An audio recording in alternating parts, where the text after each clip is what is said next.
Hello friends, শুভ সকাল সকলকে।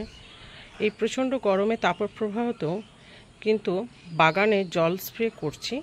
জল স্প্রে করাতে বাগানে কিন্তু কিছু কিছু গাছে নিত্য নতুন কিন্তু ব্যাসালের দেখা দিয়েছে। এটা কিন্তু বাগানীদের কাছে বেশ একটা আনন্দের। অতিরিক্ত গরমেও প্রচণ্ড তাপপ্রবাহে যখন আমরা গাছে জল স্প্রে করছি, সেটা একটা বিরাট কষ্টের কাজ এই প্রচণ্ড গরমেতেও। তা সেই গরমের সময় গোলাপ গাছ কিন্তু হাসি ফোটাতেও জানে। কারণ কেন, এই গরমেতে যখন গাছে জল স্প্রে করা হচ্ছে বারে বার, তখন কিন্তু স্টেমগুলো ভিজছে এবং ভেজার কারণে কিন্তু সে তার নিত্য নতুন ব্রাঞ্চ বা নিত্য নতুন ব্যাসাল ছাড়ছে। সেক্ষেত্রে বলি, এই সমস্ত বাগানিরা যারা দেখবেন যে নতুন গাছ কিনেছিলেন শীতেতে, গাছের যত্ন পরিচর্যা করে বেশ একটু সুন্দর করে বড় হয়েছে এবং এই গরমেতে গাছ নিত্য নতুনভাবে কিন্তু গ্রোথ নেবে। জল বারে বার স্প্রে করলেই কিন্তু নিত্য নতুন ব্যাসাল ছাড়বে এবং সুন্দর সুন্দর গ্রোথ নেবে, সুন্দরভাবে গ্রোথ নেবে। কীরকম দেখুন, একটু আমি আপনাদের সামনেই তুলে ধরবো। দেখুন, প্রচণ্ড গরমে পাতা পুড়ছে, গাছের কুঁড়ি কালো হয়ে যাচ্ছে, নিত্য নতুন ব্রাঞ্চ শুকিয়ে যাচ্ছে, কিন্তু তারপরেও এই যে এখান থেকে একটি তরতাজা ডাল বা ব্যাসাল কিন্তু দেখা মিলেছে। এরপরে দেখাই, এই যে দেখুন, এই যে আরও একটি ব্যাসাল কিন্তু আসছে। এগুলো আমাদের আগামী শীতের একটি করে সম্পদ। এই গোলাপ গাছের সম্পদটিকে আমাকে বাঁচিয়ে রাখতে হবে। এর কিন্তু যত্ন পরিচর্যা করতে হবে, ফিডিং দিতে হবে। এই সমস্ত কিন্তু গাছের ফিডিং বন্ধ করলে হবে না। খুব হালকা করে পাতলা করে কিন্তু এই গাছগুলোর ফিডিং চালিয়ে যেতে হবে। প্রচণ্ড গরমেও কিন্তু এদের দেখা মিলেছে। দেখুন, প্রচণ্ড গরমে তাপপ্রবাহে পাতা পুড়ে যাচ্ছে, মাকড়ের উৎপাত এবং মাইটসের উৎপাত। জল স্প্রে করছি এবং আরও একটি গাছ দেখাই। এই যে দেখুন, এই যে কচি তরতাজা যে ব্যাসালগুলো ছাড়ছে, এগুলো কিন্তু আমাদেরকে অবশ্যই যত্ন পরিচর্যা করে এদেরকে বড় করে তুলতে হবে। এক্ষেত্রে কিন্তু ফিডিং বন্ধ দিলে হবে না। এদের ক্ষেত্রে একটু করে হলেও আমাদেরকে অল্প স্বল্প করে হলেও ফিডিং কিন্তু চালু রাখতে হবে।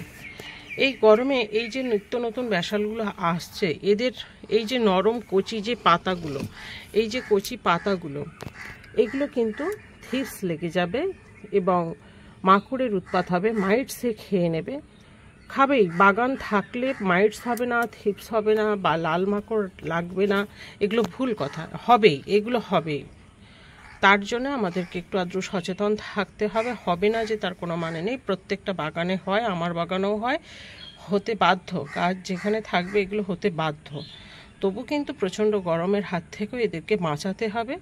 তার জন্যে এগুলোতে কনফিডার বা যে কোনো ইমিডাক্লোপ্রিড জাতীয় জিনিস আমাদেরকে স্প্রে করতে হবে, কাকা ব্যবহার করতে হবে, কিংবা থিটার হাতের কাছে যেটা আছে আমরা সেটা ব্যবহার করব। কিন্তু মাইটসের জন্য আমরা ওবেরন বা মাইটস প্রফেক্ট সুপার ব্যবহার করতে পারি। এই সমস্ত জিনিসগুলো দিয়ে আমরা গাছকে যত্ন পরিচর্যা করে তুলব। আর এই যে বাগানে নিত্য নতুন যে ব্যাসাল ছাড়ছে, এই সমস্ত ব্যাসালের জন্যে আমাদেরকে একটু করে ফিডিং চালু রাখতে হবে। সেই ফিডিংগুলো হলো এনপিকে 20-20 বা 19-19, কিংবা ধরুন 13-40-13, 52-34, এই সমস্তগুলো আমাদেরকে চালু রাখতে হবে। কারণ আমাদেরকে এদেরকে ফিডিং না দিলে এরা কিন্তু দুর্বল হয়ে পড়বে, এই সমস্ত ব্রাঞ্চগুলো দুর্বল হয়ে পড়বে। তাহলে এই সমস্ত ব্রাঞ্চগুলোকে স্ট্রং রাখার জন্য আগামী দিনে ফুল পেতে গেলে আমাদেরকে ফিডিং কিন্তু একটু আদ্র চালু রাখতে হবে। যেমন ধরুন, এখানেও একটি ব্যাসাল কিন্তু আসছে। এটা কিন্তু এই প্রচণ্ড গরমের সময় যখন আসছে, এই যে ধরুন এটা কিন্তু যখন আসছে, এটাকে কিন্তু কি করতে হবে, জল স্প্রে করতে হবে বারবার। জল স্প্রে না করলে এটা কিন্তু শুকিয়ে যাবে। এটা কিন্তু জল স্প্রে করতে হবে। এটা জল স্প্রে না করলেই শুকোবে। জলের অভাবে গরমে, প্রচণ্ড গরমেতে জল স্প্রেটা খুব মোস্ট ইম্পর্টেন্ট। আর এখানেও একটি, এই যে সবেমাত্র মুখটা ছেড়েছে, এইগুলোতে জল স্প্রে না করলে, কনফিডার ইউজ না করলেই কিন্তু শুকিয়ে যাবে। এগুলো কিন্তু আমাদেরকে একটু খেয়াল রাখতে হবে। একটু বড় হয়ে গেলেই কিন্তু এদেরকে ফিডিং দিতে হবে। ফিডিং দিলে তবে এরা স্ট্রং থাকবে, না হলে কিন্তু এই ব্যাসলগুলো দুর্বল হয়ে পড়বে। তাহলে আমি বলেছি এখানে ফসফরাস জাতীয় বা এনপিকে জাতীয় কিছু খাবার 19-19 বা 20-20, 13-40, 13 কিংবা ধরুন 52-34, 1 লিটার জলে 1 গ্রাম খাবার আমরা মিশিয়ে 1 গ্রাম খাবার মিশিয়ে আমরা এটাকে গাছের গোড়ায়, 4টি গাছের গোড়ায় আমরা অ্যাপ্লাই করব। তো অতি সহজেই কিন্তু এগুলো আস্তে আস্তে বড় হয়ে যাবে। তবে সকালের দিকে যদি পারেন 5টা 5:30টার দিকে, যদি এখন গরমকাল, খাবার যদি দিতে পারেন তো ভালো, আর না হলে সন্ধ্যের সময়ের দিকে দিলেও কোনো অসুবিধা নেই বিকালে। আর কনফিডারটা কিন্তু অবশ্যই স্প্রে করবেন।